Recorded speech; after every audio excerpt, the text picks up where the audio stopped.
안녕하십니까. 자, 저 오늘 나갈 부분이 109페이지의 등록사항 정정 모드에서 나갈 부분입니다. 등록사항 정정이 가끔 출제를 많이 하는데, 이제 정정할 때 어떻게 정정할 것이고, 또 제출할 서류가 어떤 게 있는지, 그 다음에 또 직권 정정할 대상이 어떤 게 있는가, 이 부분을 공부를 하시는데, 정정은 첫 번째 나온 것이 신청에 의해서 등록상 정정하는 경우란 말이 나옵니다. 그래서 등록상 정정할 당시에는 신청을 통해서 정정하는 경우도 있고, 뒤에 가시게 되면 직권 정정할 사항 둘로 세분을 합니다.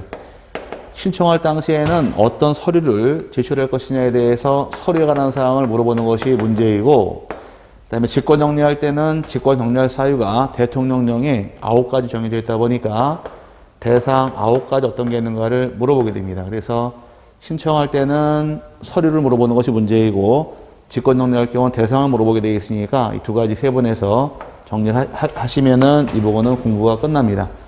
교재에서 신청에 대한 정정인데, 소유권자 신청할 당시에는 다음 페이지 넘어가시게 되면 110페이지에서 첨부 서류가 중요합니다. 첨부 서류의 경우는 박스 안에서 두 번째, 신청서 이외에도 경계 또는 면적의 변경을 가져오는 경우에서 정해지는데, 뭐가 써 있느냐? 등록사항, 정정, 측량, 성과도가 나옵니다. 그래서 제출할 서류의 경우는 이제 신청을 통해서 토지에 경계가 변경이 생긴다거나 또는 면적이 바뀌는 경우는 제출할 서류가 등록사항, 정정, 측량 성과도를 제출하는 것이 제출할 서류인 것이고, 이 자체가 기출문제이고, 이건 시험에 참 잘 나오니까 조심하셔야 돼요. 자, 경계나 면적이 바뀌더라. 뭘 가져오실 것? 등록사항, 정정, 측량 성과도를 제출하게 되어 있으므로 요거는 꼭 참고하셔야 되고요. 그 다음에 그 박스 밑에 보니까 경계가 바뀌는 경우도 제출할 서류가 나오는데, 경계가 바뀐다는 얘기는 여기 있던 경계가 일로 바뀌게 되면은 이쪽 토지 소유자 입장에서는 이익이 생기겠지만 이쪽은 피해가 따릅니다.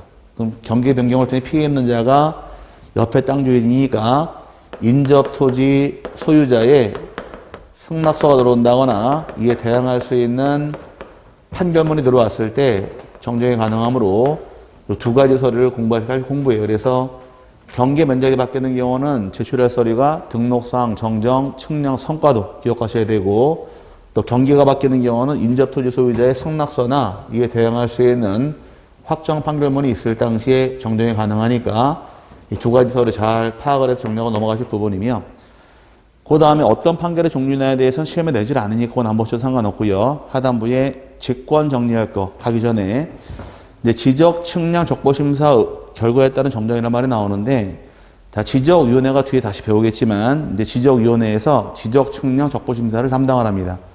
적보심사라는 것은 측량에 대해 재판을 의미하는 것이고, 정정은 직권 정정하게 되어 있는데, 오른쪽에 직권 정정할 사유 보니까 네 번째, 지적, 측량, 적보심사 청구에 따른 지적위원회 의결 결과로 지적공모 등록사항을 정정하는 경우 직권 정정하게 되어 있는 사항이 나오니까, 지적위원회 적보심사라는 것은 직권 정정할 사유에 포함이 되어 버립니다. 직권 정정할 사유가 어떤 게 있는가에 대해서 9가지를 공부하시는데, 직권 정정한다는 얘기는 지적소관청 입장에서 등록을 할 경우에 맞게 했으면 정정할 필요가 없습니다. 정정을 다르게 했다거나 등록할 사항과 그 다음에 잘못했을 경우는 이때는 다르게 됐고 잘못됐으니까 바로잡기 한 것이 직권 정정 대상으로 쭉 깔고 들어옵니다. 그래서 9가지 다 못 외우기 때문에 어떤 게 있는가 하나씩 파악하시되, 대부분 다 다르게 한 경우, 잘못한 경우란 말이 많이 나옵니다.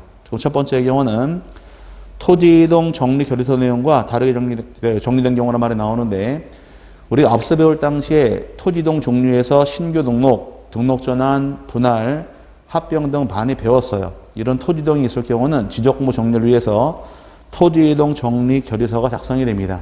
결의서 내용대로만 정리를 하게 되어 있는데, 결의서와 다르게 정리한 경우 직권 정리할 수 있다가 첫 번째이고, 두 번째가 중요합니다. 지적도 및 임야도에 등록된 필지가 면적에 증감 없이, 면적에 증감이 없다는 얘기는 면적이 안 바뀐다는 얘기인데, 이쪽에서 중요한 것은 신청이 한 경우는 면적이 바뀌는 경우가 있습니다. 면적이 바뀌는 경우는 신청해야 되고, 면적이 바뀌지 않을 당시에는 직권이 가능해서 면적이 바뀌느냐 바뀌지 않느냐가 신청과 직권의 차이가 됩니다.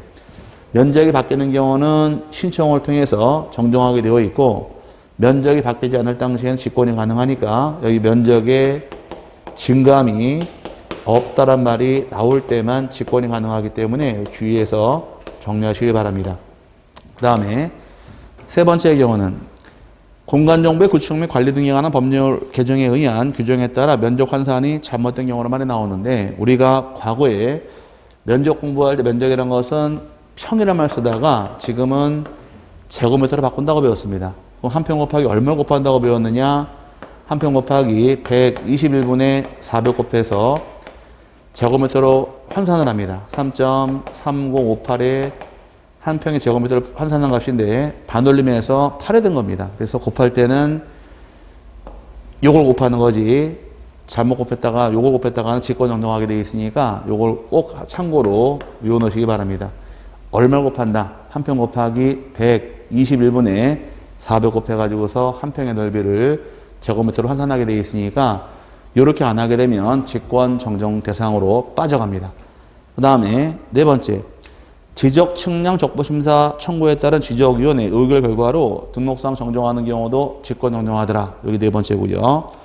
그 다음에 다섯 번째가 토지 합필 제한의 위반화 등기 신청 각하에 따른 등기관 통제가 있는 경우란 말이 나오는데 우리가 합병이란 걸 배울 당시에는 이제 앞에서 배울 때 페이지 94페이지 가시게 되면 이제 94페이지에 합병의 제한사유가 나옵니다. 합병 94페이지 박스 보니까 합병하는 토지 안에 소유권 합병할 수 있고 지상권, 전세권, 임차권, 승역제 지역권 합병할 수 있으며 그 다음에 등기 원인과 연월일과 접수번호 동일한 저당권 등기 합병할 수 있고 그 다음에 요거는 지역권이고요. 승역제 얘기하는 것이고 또 합병할 수 있는 것이 등기 원인과 연월일과 접수번호가 동일한 저당권 등기 합병할 수 있다고 배웠으며 그 다음에 등기법 81조 1항이 동일한 신탁 등기 합병할 수 있더라. 요거 7개만 합병할 수 있는 것이며 7개 이외엔 합병을 허용하지 않는다고 배웠습니다. 요 7개는 합병할 수가 있고 나머지 합병을 허용하지 않다 보니까 예를 들어서 압류가 있는 땅 합병할 수 있을까? 압류는 합병할 수가 없습니다. 또 가압류 합병할 수 있을까요? 이것도 합병을 허용하지 않아요. 가등기도 합병하지 못하다 보니까 등등등해서 7개 안에 없는 권리는 합병을 제한당합니다. 그럼 만약에 압류가 있는 땅 합병 신청 들어왔습니다. 그럼 압류가 있는 땅은 합병할 수가 없는데 모르고 합병을 잘못했어요. 그럼 합병 제한 사유인데 합병을 모르고 잘못하게 되면 이때는 합병 전으로 다시 되돌리게 됩니다. 그래서 합병을 잘못한 토지의 경우는 직권으로 분할하는 경우가 5번의 경우를 이해하시면 됩니다. 그럼 합병 제한 사유는 합병할 수 없는 것이 있는데 모르고 합병했을 경우에 등기소에서 이 합병 잘못했다는 사실을 통지해 주게 되면 통지받은 내용대로 직권으로 분할을 해서 다시 원상태로 복귀시키는 것을 얘기합니다. 그 다음에 6번의 경우는 지적공부 작성 또는 제작성 당시 잘못 정리한 경우 직권 정리할 수가 있고 그 다음에 7번째의 경우는 지적 측량 성과와 다르게 정리된 경우도 직권 정리할 수가 있으며 8번째의 경우 등록상 입력할 때 잘못 입력한 경우도 직권 정리할 수 있도록 허용을 합니다. 대부분 다 뭐가 나와 있나요? 다르게 한 경우나 잘못한 경우가 많이 나와 있다는 얘기고 9번째의 경우도 하나의 필지가 각각 다른 지적도나 임야에 등록되는 경우로서 이 말은 하나의 필지가 굉장히 크다거나 또는 길어서 지적도 여러 장 걸쳐 있는 경우로서 지적공부에 등록된 면적과 측량한 실제 면적은 일치하지만 면적이 일치한답니다. 면적이 일치한다는 얘기는 면적이 바뀌는 것은 아니란 얘기고 다만 지적도나 임야에 등록되어 있는 경계가 서로 접합되지 않아 지적도나 임야에 등록된 경계를 지상의 경계에 맞추어 정정 하위한 토지가 발견된 경우 말은 길게 나와 있지만 문맥상에서 면적은 바뀐다 안 바뀐다? 안 바뀝니다. 안 바뀌다 보니까 직권으로 정리할 수 있도록 허용을 해주겠다가 9번째 거니까 그럼 이제 결과적으로 두 번째 나온 것도 면적의 증감이 없는 경우이고 9번째 경우도 면적이 바뀌지 않을 때 이때 직권이 가능하니까 면적이 바뀌느냐 바뀌지 않느냐가 신청과 직권의 구별 실익이므로 두 가지 비교해서 정리하시되 이 9가지는 못 외워요. 너무 종류가 많아서 못 외우니까 나중에 문제풀이 하다가 문제 한 도문제 풀어보시게 되면 대상이 어떤 것이 있나 눈에 익으니까 눈에 익은 거로 충분히 풀 수 있습니다. 큰 틀은 신청할 때 제출할 서류하고 직권 대상 두 개 비교해서 세분하시기를 바라고요. 맨 밑에 2번의 경우는 이제 등록사항 중에서 잘못된 부분이 경계 또는 면적이 잘못되어 있더라. 그럼 잘못되어 있는 경계와 면적 가지고 측량을 해봐야 결과가 잘못 나오니까 정정이 완료될 때까지 지적 측량 정지도 가능하도록 인정을 합니다. 가볍게 보시면 될 것 같고요. 다음 넘어가시게 되면 등록사항 정정 대상 토지란 말이 나옵니다. 자, 칠판상에서 신청을 통해 정정하는 경우는 이제 면적 또는 경계가 바뀌는 경우인데 이때는 직권으로 못 고칩니다. 그럼 신청을 통해 정정하는 경우는 만약에 토지 소유자 입장에서 면적이 잘못된 게 있는 사실을 알아요. 내 땅 면적이 잘못되어 있는 경우 신청을 통해 정정할 수가 있는데 문제는 토지 소유자가 잘못된 걸 모르고 있습니다. 잘못된 걸 소관청이 발견했을 경우 어떻게 할 것이냐 문제예요. 그럼 이런 것들은 경계 면적을 신청을 통해 정정해야 되니까 소유자가 모르는 경우는 정정에 필요한 준비를 다 한 상태에서 신청을 하라고 통지해 줍니다. 신청하라고 통지하는 것이 과정이에요. 그래서 이 통지하는 과정이 첫 번째입니다.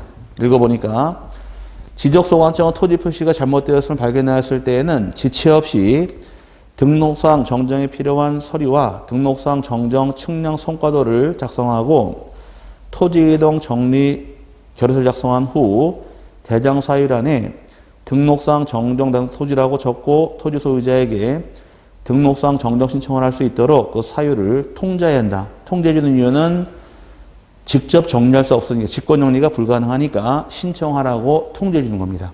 이 뜻이고요. 반대로 직권 정리할 수 있는 경우는 직권 정리하면 되는 것이니까 2번 지문처럼 직권 정리할 수 있는 경우는 정리하면 끝나기 때문에 굳이 통지할 필요가 없다로 빠져갑니다. 그래서 두 가지로 나눠지니까 직권 정리할 수 있는 것들은 직권 정리하면 되는 것이니까 신청하라고 통지할 필요는 없고 대신에 조금 이따 배울 때 직권 정리하게 되면 직권 정리한 사실을 토지 소유자가 알까요? 모릅니다. 모르니까 직권 정정한 후에는 그 사실을 통지해 주는 게 과정이에요. 정정한 후에 정정한 내용을 통지해 주는 겁니다. 그럼 둘 다 통지란 말이 나와 있는데 위의 통지는 직권 정리 못하니까 토지 소유자에게 신청을 하라고 통지해 주는 것이 1번이고 2번은 직권 정리할 수 있는 것들은 직권 정리하면 되니까 신청을 하라고 통지할 필요는 없어요. 하지만 직권 정정한 이후에 이 사실을 알려주기 위해서 통지하는 절차가 뒤에 나옵니다. 그래서 이 두 가지가 만들어진 케이스며 세 번째가 31회 기출문제인데 등록상 정정 대상 토지에 대한 대장을 열람하게 하거나 등본을 발급하는 때에는 등록상 정정 대상 토지라고 적은 부분을 흑백의 반전으로 표시하거나 붉은색으로 적어야 한다. 이제 이 말 뜻은 이제 예를 들어서 잘못된 게 있습니다. 면적이 잘못된 게 있을 경우에 잘못된 면적 가지고 토지 거래했다가는 피해볼자가 발생할 수 있다 보니까 잘못된 게 있는 경우는 면적 옆에다가 등록상 정정 대상 토지라고 적어줍니다. 적어주고 눈에 잘 띄라고 까만색으로 쭉 긁어버립니다. 그래서 우리가 하얀 바탕에다 글씨를 쓰게 되면 바탕은 하얀색, 글씨가 검은색인데 거기를 마우스로 드르륵 긁게 되면은 까맣게 바뀌어버립니다. 그렇게 흑백의 반전으로 표시한다거나 붉은 색깔로 표시해서 눈에 띄게 해주려는 얘기입니다. 그럼 우리가 대장을 딱 떼더니만은 시커먼 게 있다거나 빨간색이 뭐가 나오게 되면 한 번쯤은 다시 볼 수 있게끔 조치를 취하는 것이 과정상의 차이점인데 어떤 색깔인가요? 붉은색이죠. 이것도 31회 때 기출문제로 출제한 적이 있으니까 요 등록상 정정 대상 토지 관리에 대해서 시험 문제가 2번 기출한 적이 있습니다. 그 다음에 네 번째 소유권 정정할 때 소유권 정정할 때는 어떤 서류를 낼 것이냐 이게 또 차이점인데 소유권을 정정할 당시에는 둘로 나눠집니다. 하나가 등기된 토지이냐 하단 미등기 토지이냐. 소유권을 정정할 당시에는 이제 등기가 된 토지하고 미등기로 나눠서 등기가 되어 있는 경우는 항상 등기부 중심으로 소유권을 정리합니다.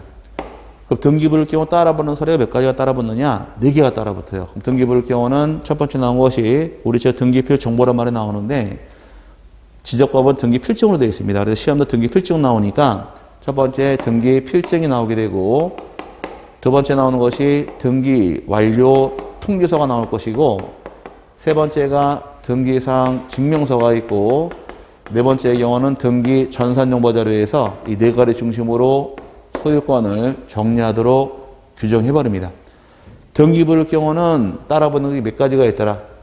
4가지입니다. 등기 필증이 있고 등기 완료 통지서가 있고 등기상 증명서가 있고 등기 전산정보 자료에서 4개 중심으로 소유권을 정리하는 것이 등기가 된 토지의 케이스고, 반대로 미등기 토지로서 토지 소유자의 성명과 주소가 명백히 잘못되어 있을 당시에는 이때는 등기부가 존재하지 않으니까 대신 나오는 서류가 가족관계 기록상 증명서를 통해서 소유권을 정리하도록 이원화가 됩니다. 그래서 미등기가 나오게 되면 따라붙는 서류는 가족관계 기록상 증명서에서 정리하게 되어 있으니까 등기된 토지와 미등기 토지의 경우에 어떤 걸 토대로 소유권 정리할 것이냐 이렇게 분석해서 세분화하시면 됩니다.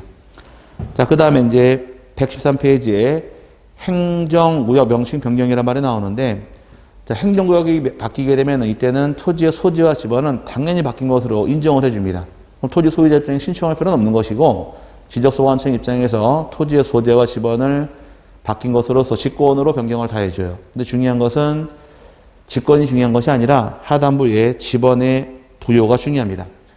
그럼 행정구역 개편에 따라 지번을 새로 부여할 때 지번 어떻게 부여할 것이냐 이 문제가 발생하는데, 우리가 과거에 지번 배울 당시에 지적 확정 측량 실시 지역을 준용하는 경우가 3가지 있다고 배웠습니다.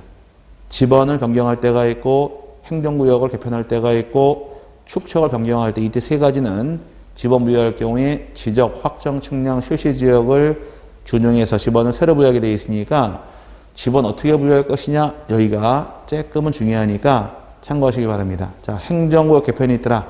지번 어떻게 부여합니까? 물어봤을 때에는 지적 확정 측량 실시 지역을 준용한다 해서 반드시 암기를 해놓고 넘어가실 부분이고요. 넘어가게 되면 이제 도시개발 사업권입니다. 도시개발 사업이라는 것은 이제 큰 틀이 일반적인 토지 이동에서 우리가 앞서 배울 때 신규 등록, 등록 전환, 분할, 합병 등 이런 토지 이동 같은 경우는 토지 소유자가 신청을 다 하게 되는데, 문제는 도시개발 사업 등, 이 도시개발 사업 등이 발생하게 되면 이 등이란 것은 모든 사업 다 포함시킵니다. 이럴 경우는 사업 시행자에게 의무가 2가지 의무가 부여가 됩니다.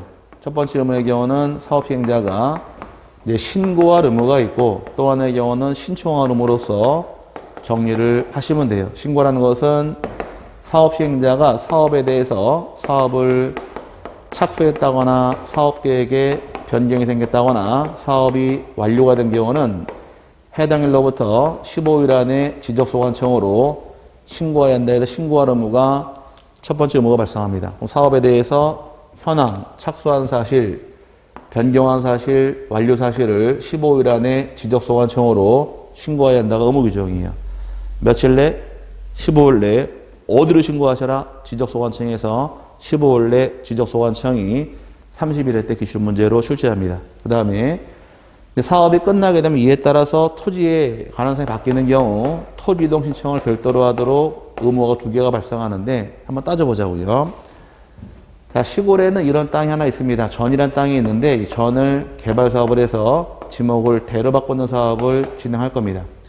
이런 사업을 시행을 하게 되면 사업 면허 취득한 사업 시행자가 사업을 착수한 경우도 15일에 신고하게 되어 있고, 사업을 변경하는 경우도 15일에 신고할 것이며, 사업이 끝난 경우에도 15일 내에 신고하도록 의무가 부여가 됩니다. 그럼 사업이 끝났을 경우에 이 토지가 지목이 대로 바뀌는 경우는 이에 관련된 지목 변경이라는 토지 이동을 별도로 신청하도록 의무가 됩니다. 그러면 우리가 과거 배울 때 지목 변경 신청은 며칠 날 하셔라? 15일 아니에요. 15일은 사업에 대해 신고기한 15일이고 지목이 바뀌는 게 60일에 신청하도록 배웠습니다. 그럼 60일 안에 관련된 토지 이동 신청하는 게 날짜다 보니까 우리가 배운 토지 이동대로 신청하는 겁니다. 우리 앞서 배울 때 신규 등록은 60일 내, 등록 전환 60일 내, 분할은 예외적으로 60일 내, 합병도 예외적으로 60일 내 신청하게 되어 있으며 지목 변경도 60일 내 신청하셔라. 하지만 받아가는 경우는 그렇죠. 90일 내 신청하게 되어 있으니까 이렇게 해서 신청하도록 의무화가 된 거 2가지 기능이에요. 그래서 신고와 신청을 둘로 하는데, 문제는 특례 규정이 3개가 남았습니다. 이제 그럼 사업 시행자 신청하게 되어 있는데 주택법에 따른 주택 건설 사업을 시행하다가 사업 시행자가 파산 등의 이유로 신청할 수 없게 된 경우는 누가 신청할 것이냐 이 문제 발생합니다. 신청 못하게 되면 이때는 그 주택에 시공을 보증한 자가 신청을 한다거나 또는 입주 예정자의 경우 신청할 수 있도록 2명도 예외 규정이 만들어졌고요. 그다음에 또 하나 중요한 것이 이제 신고와 신청은 하나가 아닌 별개의 의무인데 사업 완료 신고만 하게 되면 이 신고만으로도 토지 이동 신청을 가름해 주는 경우가 한 차례 발생합니다. 가름한다는 얘기는 또 신청할 필요 없다는 얘기인데 무조건 가름하는 것이 아니라 완료 신고할 때 환지가 수반되는 경우는 완료 신고서에 가름한다고 뜻만 적게 되면 이때는 별도로 신청할 필요 없이 빼주게 됩니다. 그래서 환지가 있는 경우만 가름할 수 있으니까 주의하시고, 그다음에 세 번째 경우 마지막 중요한 것이 이제 토지 이동 시기입니다. 도시개발 사업은 토지 이동 시기가 언제이냐? 시기란 것은 공사가 준공이 된 때, 공사가 준공된 때 발생한 것으로 인정을 합니다. 이때 신청하게 돼 있는데 문제는 다만 공사가 준공되기 전에도 미리 신청할 수 있는 자격이 만들어집니다. 미리 신청할 수 있는 것은 사업 시행자만큼만은 공사가 준공되기 전에도 미리 신청할 수 있도록 허용하는 것이 특례 규정이니까 조심하시기 바랍니다. 요 세 군데를 잘 파악하시는 것이 공부이고 책 들어가서 하나씩 확인시켜 드릴게요. 페이지 114페이지 들어가니까 첫 번째 신고라는 것은 사업에 대해서 착수나 변경 완료 사실은 15일 안에 어디를 신고하셔라? 지적소관청으로 신고한다가 1번이고 2번의 경우 사업의 착수 변경 신고나 완료 신고는 안 보셔도 돼요. 이제 4, 5, 6, 7을 보시는데 4번의 경우는 사업에 대해서 착수 변경 완료 사실을 15일에 신고하십시오가 이게 4번에 관한 내용으로 이렇게 이해하실 부분이고 5번의 경우는 자, 원칙은 신고와 신청이 별개 의무지만 환지가 있을 때만큼만은 가름할 수 있도록 허용을 했습니다. 여기 5번이에요. 그래서 환지가 수반되는 경우는 사업 완료 신고로서 가름할 수 있도록 허용을 해주는 것이 5번이고 6번의 경우는 원칙은 사업 시행자가 되어 있는데 주택법에 따른 주택권을 사업 시행자가 파산 등의 이유로 신청할 수 없을 때에는 누가 신청하느냐? 입주 예정자하고 그 다음에 시공을 보증한 자도 신청할 수 있도록 허용하는 것이 6번의 내용이고 7번의 경우는 자 사업 끝나기 전에 누구만 신청할 수 있느냐? 사업 시행자만 가능하다 보니까 사업에 대해서 착수나 변경 신고된 토지에 대해서 사업이 완료되기 전까지는 사업 시행자 외자가 신청할 수 없더라. 그럼 거꾸로 이해해서 사업 시행자만 가능한 것이 예외 규정이므로 7번째 나와 있고요. 마지막 시기가 언제이냐? 공사가 준공될 때 발생한다 해서 이 도시개발 사업은 1, 4, 5, 6, 7 이렇게 해서 봐놓고 넘어가시면 쭉 내용 파악할 수 있게 될 것이니까 여기는 큰 틀 잡으시면 돼요. 사업 시행자는 의무가 두 가지가 있더라. 하나가 신고할 의무, 그 다음에 신청할 의무 잡으신 상태에서 살붙여 나가면서 특이한 부분만 잡아내시면 이 부분도 충분히 잡아낼 수가 있고 기출문제가 30회와 31회 때 두 번 기출한 적이 있으니까 나름대로는 중요한 부분으로 이해하시면 됩니다. 자, 그 다음 넘어갈게요. 넘어가서 나오는 것이 이제 지적 공부의 정리란 말 나오는데 자, 지적 공부 정리란 것은 토지 이동을 통해 토지에 관한 사항, 토지의 소재, 지번, 지목, 면적 등의 변경이 있다거나 소유권이 바뀔 때 어떻게 할 것이냐. 지적 공부 당연히 정리를 해야 됩니다. 변경할 수 있으면 정리를 하게 되어 있는데 정리 못하는 경우 새롭게 작성하게 됩니다. 그럼 어떤 경우이냐 해서 밑에 뭐 지번을 변경하는 경우부터 시작해서 복구하는 경우 신규 등록 많이 나와 있는데 이건 내질 않아요. 그냥 토지 등이 발생했을 경우에 지적 공부를 정리해야 한다. 정리할 수 없는 경우는 새롭게 만든다 이렇게 가볍게 이해하시면 되고 중요한 것은 하단부의 정리 방법이 중요합니다. 토지 이동이 발생한 경우도 있고 그다음 소유권이 바뀌는 경우 둘로 세분을 해요. 그럼 토지 이동이 발생했을 때 뭘 만들 것이냐 이게 문제인데 교재에서 토지 이동이 발생했을 경우에 이때는 지적소관청 입장에서 토지 이동 정리 결의서가 작성이 됩니다. 토지 이동은 뭘 만들어라? 토지 이동 정리 결의서 작성하더라.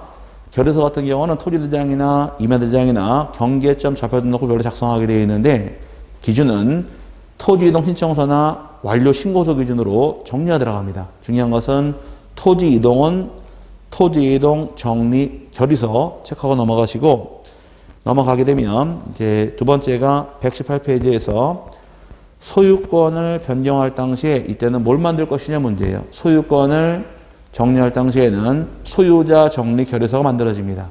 소유권에 관한 사항은 등기부 중심으로 정리하게 되어 있으니까 등기 필증이나 등기상 증명서 등을 통해서 소유권을 정리하면 되는 겁니다. 큰 틀은 토지 이동이 발생한 경우는 뭘 만드셔야 되고 토지 이동 정리 결의서, 소유권을 정리하더라 소유자 정리 결의서에서 각각 작성하게 되어 있으니까 요것만 구별하시면 됩니다.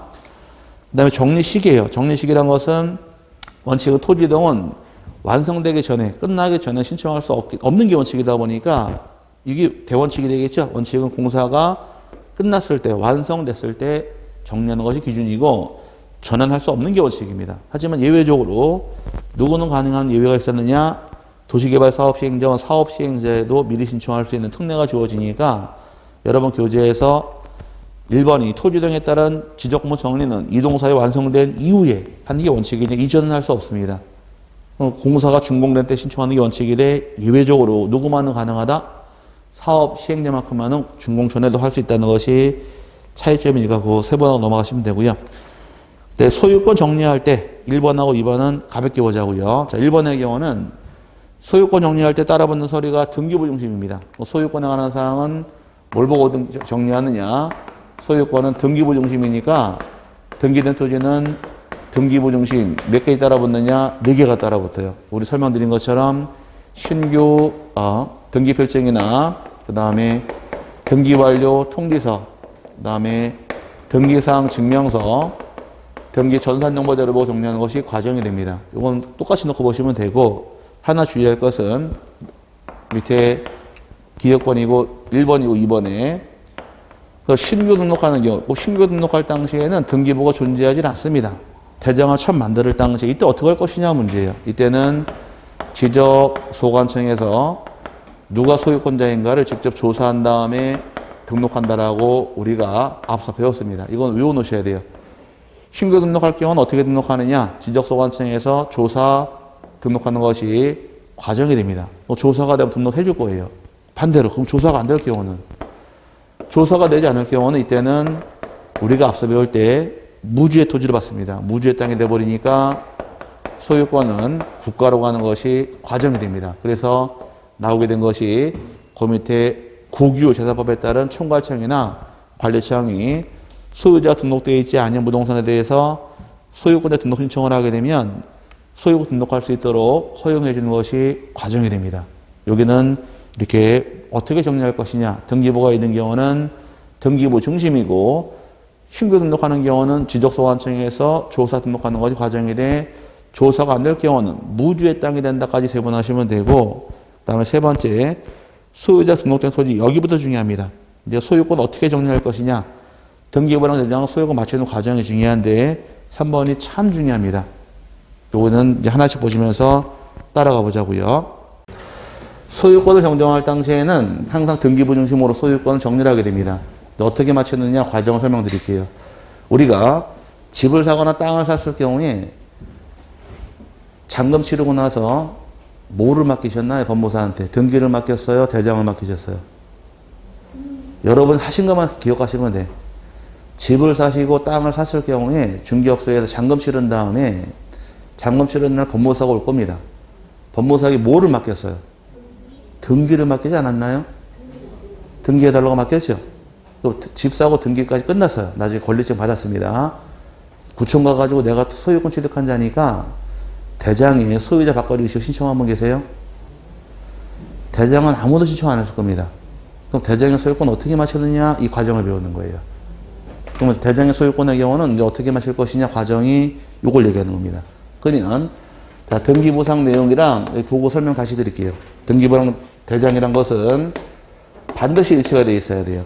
일치하는데 이제 등기부상 주소가 상계동 50번지이고 지목은 전이고 면적은 100이라고 등기가 되어 있고, 대장에도 상계동 50번지 지목은 전 면적이 100이라고 등록이 되어 있습니다. 소유자가 여기도 갑이고 여기도 갑이 있다는 가정하에 이 갑이 토지를 을에게 팔게 되면 먼저 등기, 대장 뭘 신청할까? 잔금 치른 날. 등기 신청하겠네요. 상황을 자꾸 이해하셔야 돼. 떠올리면서. 그러면 공부가 돼요. 내 생활과 맞게 되니까. 그럼 등기가 을로 소유권 이전 등기를 끝냈습니다. 그럼 등기 끊는 을 입장에서는 집사하고 할 거 다 한 거예요. 등기만 하게 되면. 그럼 어른 등기 끝났죠? 대장소관청 가서 신청할까요? 안 합니다. 그럼 대장의 소유권자 갑으로 나와야지 을로 안 나와야잖아요. 맞춰놓기 위해서 등기를 끝낸 등기소 입장에서 소유권 바뀐 사실을 통지해줘요. 을로 주인 받겠다고 통지해주면 고치라고. 그럼 지금 등기부랑 대장이 일치하나요? 아니요. 상계동 50번지 전 100 일치하죠? 토지표시가. 일치하는 경우는 바로 소유권을 을로 정리하면서 소유권이 일치가 되는 거예요. 그럼 우리 입장에서는 일반인들은 토지를 사든 건물을 사든 뭐만 하면 되냐? 등기만 끝나면 할 건 다 한 거예요. 그럼 대장은 따로 신청할 필요가 없게 됩니다. 그럼 뭘 보고 정리하실 것? 등기부 중심으로 정리한다 해서 거기 1번이에요.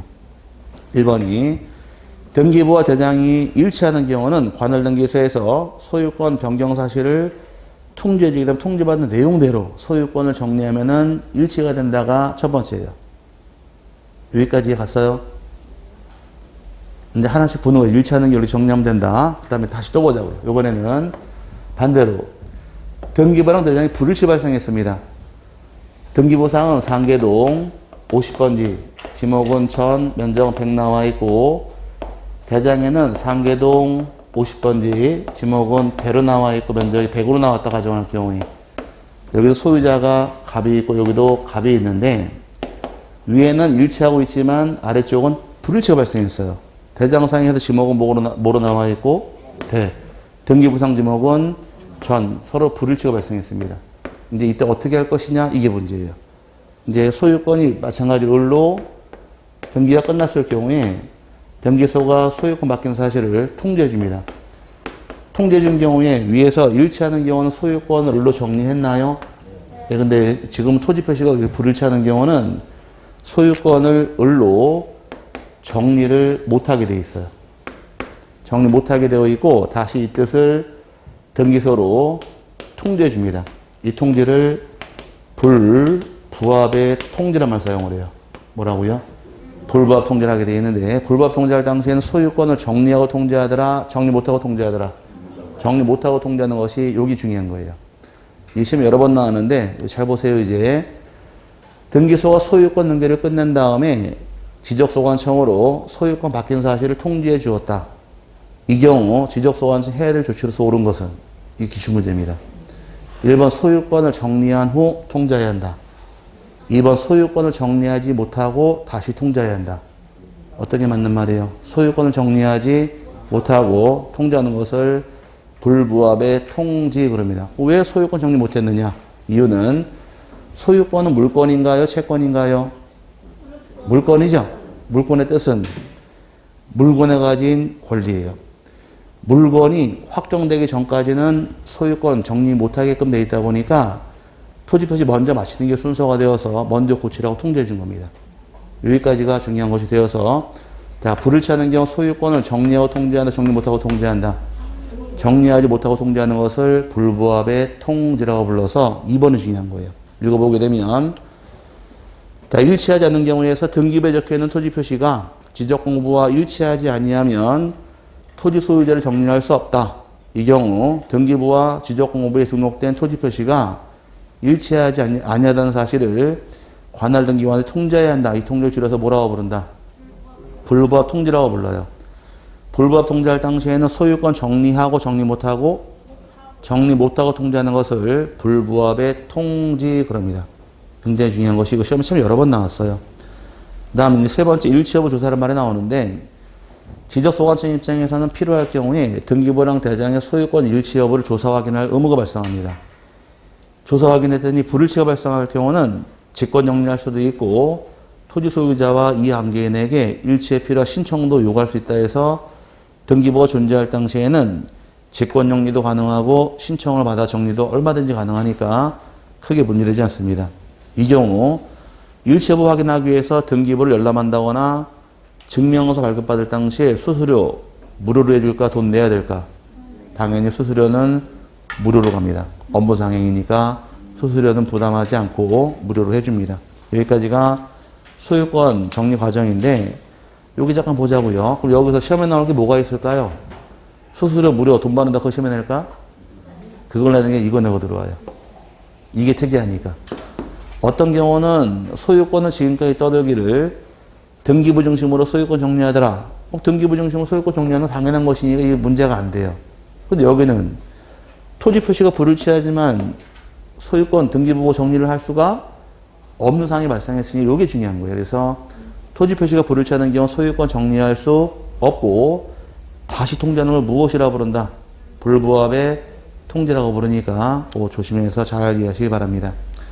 그 다음에 내려와서 이제 등기 축탁 볼게요. 등기 축탁이라는 얘기는 또 여기서 봐야지. 요거랑 반대 입장입니다. 요거랑 개념만 이해하시면 돼요. 밑에 축탁 대상인 거와 아닌 거 신당에 나와 있는데 뜻을 이해하시면 답은 나옵니다. 실파자가 모시고. 자, 소유권에 관한 사항은 어디 보고 정리했나요? 등기 보고 대장을 정리했죠. 그 항상 우선인 걸 먼저 하는 거예요. 소유자에 관한 사항은 등기 보고 우선이니까 등기를 먼저 실행을 하게 되면 등기 실행한 이후에 등기소에서 소유자 고치라고 통지해줘요. 그럼 통지받은 내용대로 소유권을 정리하게 되면 소유권이 일치가 되는 겁니다. 이해 갔어요? 반대로 이번에는 토지에 관한 사항은 어디가 우선일까?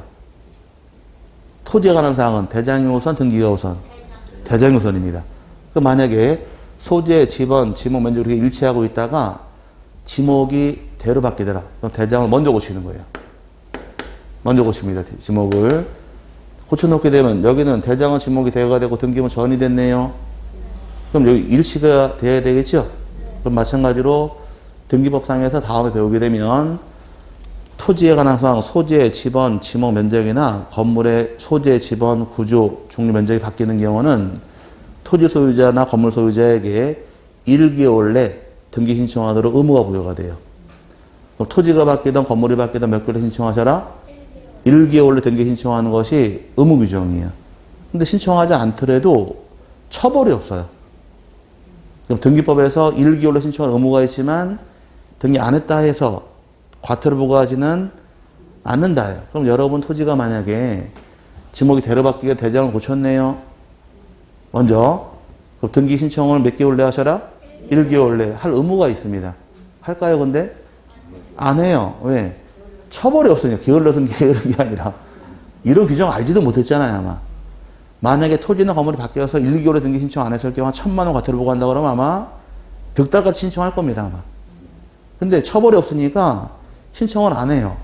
안 하게 되니까 대장에는 뭐로 나와 있고 등기보상 1,000 불일치가 해소가 안 되니까 요거를 맞춰놓기 위해서 대장을 정리를 하게 되면 대장소관청에서 등기 고치라고 알려줘요. 소유권 바뀌면 소유권 등기한 다음에 알려주듯이 토지가 바뀌는 경우는 대장을 정리한 다음에 또 알려주는 제도가 있는 거예요. 이 알려주는 제도를 뭐라고 부르느냐? 등기 촉탁이라는 제도로서 토지 표시 일치시키게 됩니다. 그럼 등기 촉탁이라는 것은 등기부와 대장을 맞추기 위한 목적이에요. 그럼 조건이, 전제 조건이 그럼 등기부가 있어야 될까 없어야 될까? 이해를 하셔야 돼요. 등기부랑 맞추기 위한 목적이니까 전제 조건 등기부가 존재할 거. 그럼 등기부가 있어야 됩니다. 그 다음 두 번째는 등기될 사항을 촉탁을 할까요? 등기사항이 아닌 걸 촉탁을 할까요?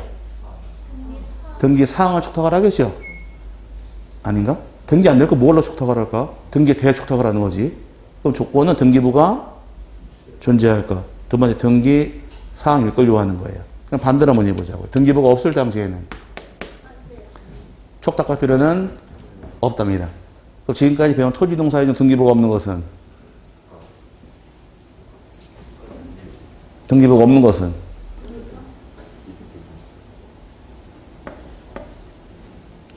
신규등록 등기부가 없으니까 촉탁할 필요가 없단 말이 나와서 얘가 12회 시험, 18회 시험, 19회 시험, 23회 시험, 29회 시험 5번 답이에요.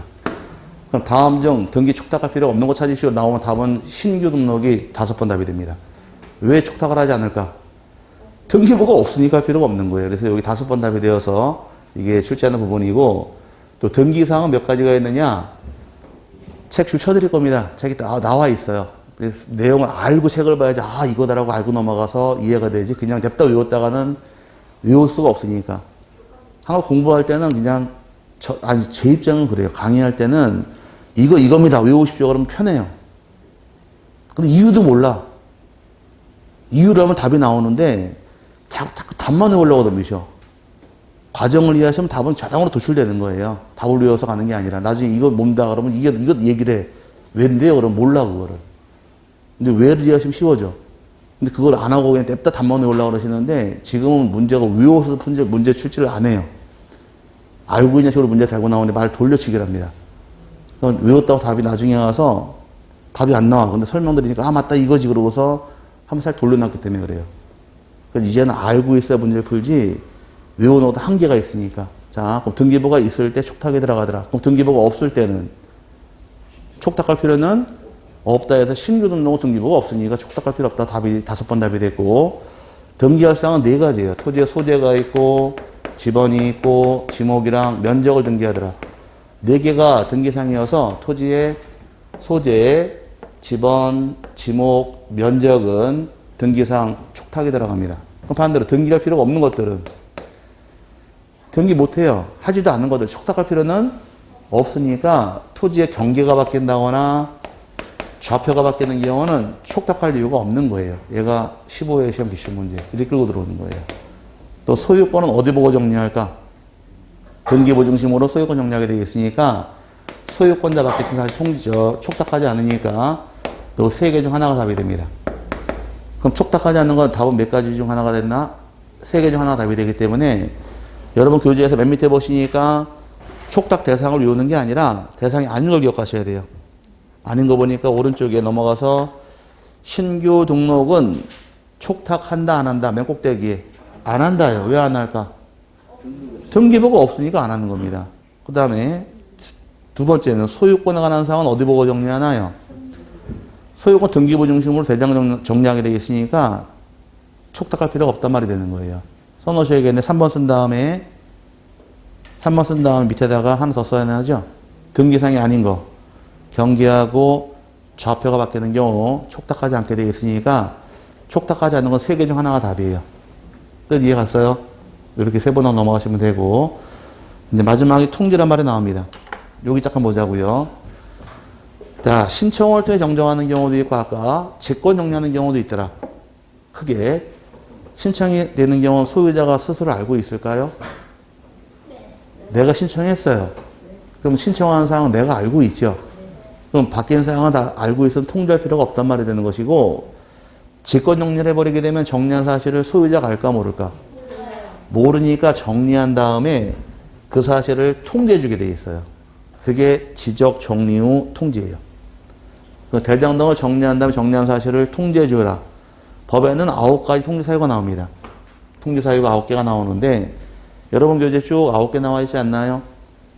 대상이 통지하는 사유가 몇 가지 있더라? 총 9개가 나오는데 1번서부터 시작해서 6번까지 묶어버리세요. 6번까지 1번서부터 6번까지가 직권 정리한 경우입니다. 그럼 직권으로 정리한 사실을 안다 모른다. 모르니까 통제주라는 얘기입니다. 그래서 직권으로 조사 측량을 통해서 지적공모 등록한 때 직권이고 2번째는 지번을 변경한 경우도 직권 정리에 들어갑니다. 그 다음에 지적공 복구하는 경우도 직권으로 복구하게 되어 있고 4번째는 직권으로 등록성 오류를 정정할 때도 직권이고 5번째 경우는 토지가 바다가 되었습니다. 며칠 내 신청하셔라. 90일 내. 신청하지 않게 되면 직권으로 말소해버립니다. 또 등록상 직권, 이제, 6번째가 지번 행정국 개편을 지번 새로 부여한 정정한 때까지 해서 6번까지는 직권이에요. 또 직권 정리한 사실을 알까 모를까? 모르니까 통제해주는 제도가 만들어진 겁니다. 7번째의 경우는 뭐가 나올까요?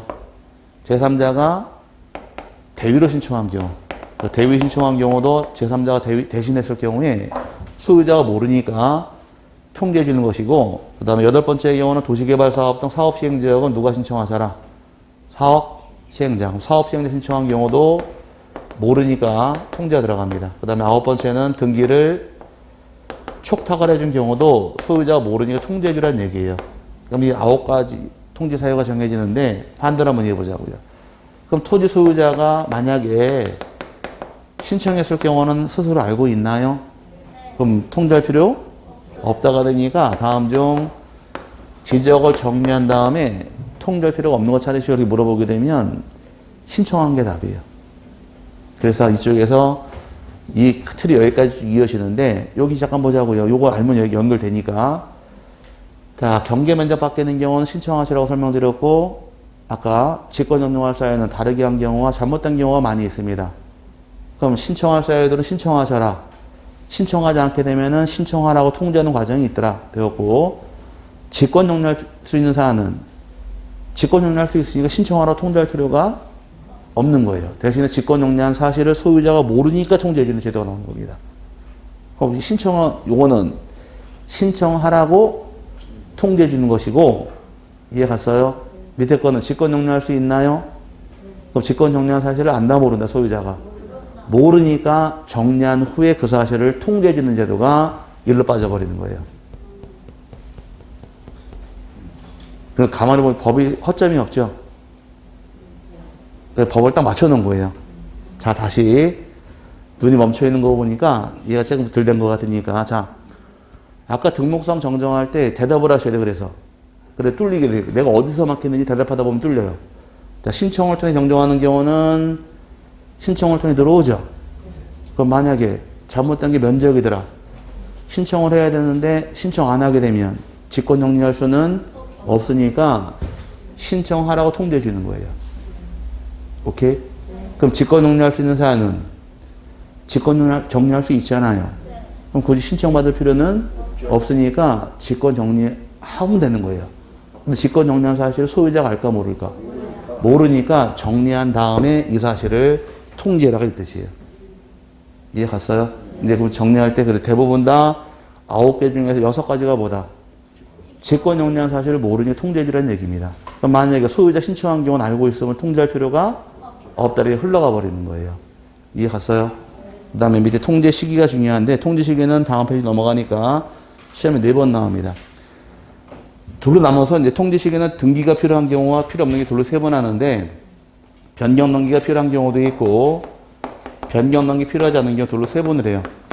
등기가 필요한 경우는 언제부터 며칠이냐 다 외우시는데 여기는 날짜가 등기 완료 통지서를 등기소가 지적소관청이 접수한 날로부터 15일 안에 통지하는 것이 날짜이고 등기가 필요 없는 경우는 지적공부에 등록한 날로부터 7일 안에 통지하도록 날짜가 2개로 나눠집니다.